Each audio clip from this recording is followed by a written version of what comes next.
Você já ficou horas pensando em como dizer algo para um professor e no final não disse nada?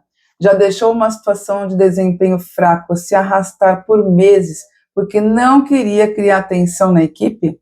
Já concordou com uma proposta que você sabia que não funcionaria só para não gerar conflito? Se a resposta é sim para qualquer uma dessas perguntas, existe um nome para o que você está passando. E esse nome é medo de desagradar. Esse medo é real, é humano, ele é um dos maiores travadores de gestão escolar que eu conheço. Não porque quem o sente seja fraco ou incompetente, mas porque ele se disfarça de empatia, de respeito, de sensibilidade com a equipe. E aí fica difícil de identificar, fica difícil de enfrentar. Nesse vídeo eu quero conversar com você sobre esse medo de frente. De onde ele vem?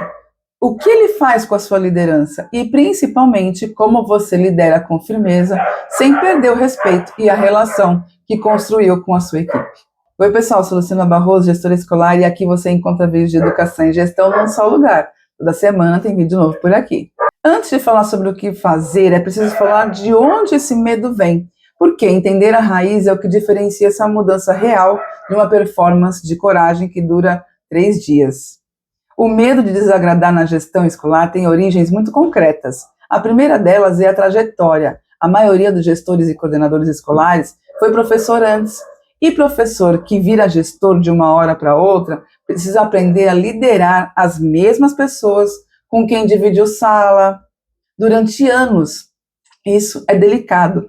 Mudar de papel sem mudar de relação é um dos desafios mais difíceis da liderança escolar. A segunda origem é o ambiente. A escola é um espaço de vínculo. As pessoas se conhecem há muitos anos, convivem diariamente, partilham histórias. E nesse ambiente de proximidade, a fronteira entre o relacionamento pessoal e a relação profissional fica turva. Dar um feedback difícil para alguém que é seu amigo de 10 anos não é a mesma coisa que dar um feedback para um funcionário desconhecido. E a terceira origem é a cultura. Em muitas escolas, o gestor que cobra é visto como autoritário. O que exige é visto como difícil. O que mantém expectativas é visto como frio. Essa cultura pune a firmeza e premia a condescendência. E quem trabalha dentro dela aprende mesmo sem querer a ceder para sobreviver. Entender tudo isso não é uma desculpa para continuar paralisado. É o ponto de partida para uma mudança consciente. Porque você só muda o que você entende e você só enfrenta o que você consegue nomear. Forma número 1, evitar o feedback difícil e deixar o problema crescer. O professor chega atrasado com frequência, o outro repete a mesma prática pedagógica que não funciona há anos. Um terceiro trata os alunos com rispidez que já chegou ao seu conhecimento. E você sabe, viu? Recebeu a informação, mas não disse nada porque tem medo de como a pessoa vai reagir, de estragar a relação, de ser mal interpretado. Enquanto isso, o problema cresce. Os outros professores percebem que aquele comportamento não tem consequência. E o silêncio do gestor começa a ser lido como um consentimento. A equipe inteira aprende que determinadas coisas podem acontecer sem que ninguém diga nada. Isso corrói a cultura da escola, de dentro para fora. Como romper? O feedback não é ataque, é informação.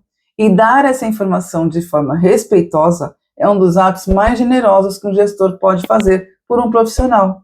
A pergunta não é, será que eu devo falar? A pergunta certa é, como eu falo de forma que a pessoa possa ouvir? Escolha um momento reservado, sem plateia, seja específico sobre o comportamento e não sobre a pessoa. Diga o que você observou, o impacto que isso gerou e o que você espera. E depois escute. Feedback bem dado abre uma conversa, não fecha um relacionamento.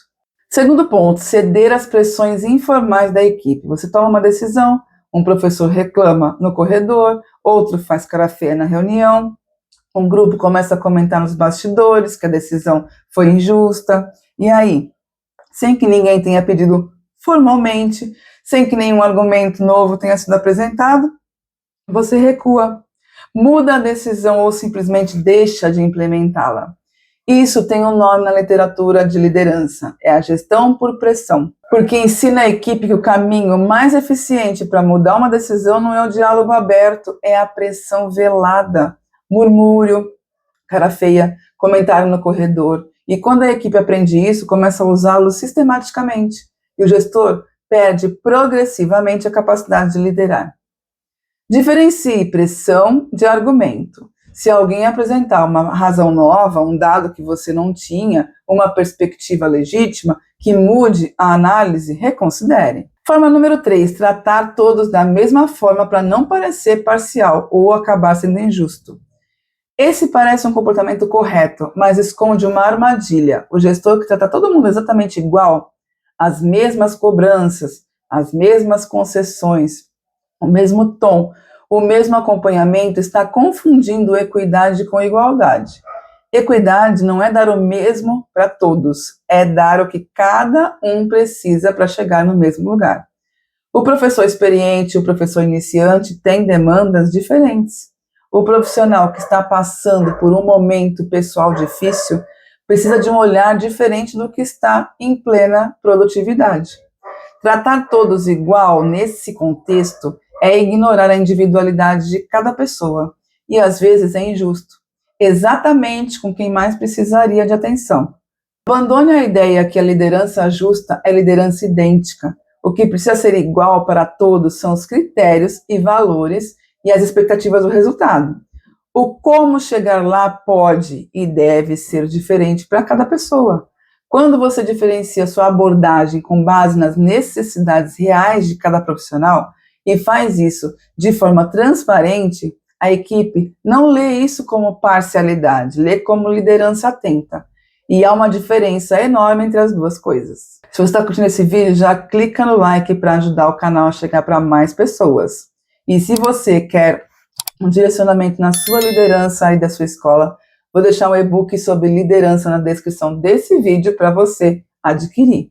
Outro ponto, e talvez o mais profundo, confundir ser querido com ser respeitado. Esse é o coração de tudo. O medo de desagradar, no fundo, é o medo de não ser mais querido, de perder o afeto da equipe, de deixar de ser aquela pessoa com quem todo mundo gosta de trabalhar.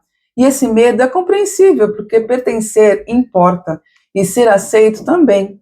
Mas quando esse desejo de ser querido governa as suas decisões na gestão, ele se torna um problema muito sério. Porque gestor querido e gestor respeitado não são a mesma coisa. Você pode ser muito querido e não ser respeitado como líder. E pode ser muito respeitado sem ser o mais popular da escola. A pesquisa sobre liderança é clara. O que as equipes precisam é de um líder e não de um afeto incondicional. É consistência, clareza e justiça. Esses 3 elementos constroem a confiança. E confiança é mais sustentável do que popularidade. Faça a si mesmo uma pergunta honesta. Nas últimas decisões que você tomou ou evitou tomar, o que estava guiando? O que era melhor para a escola e para os alunos? Ou o que ia gerar menos atrito com a equipe? Essa pergunta respondida com honestidade já é o começo da mudança. Você pode ser humano, próximo, acessível e carinhoso com a sua equipe. E, ao mesmo tempo, ser firme, consistente e corajoso nas decisões que a escola precisa. Essas coisas não se excluem. O gestor que integra as duas é aquele que, com o tempo, conquista algo muito mais valioso do que popularidade. Conquista a confiança duradoura da equipe.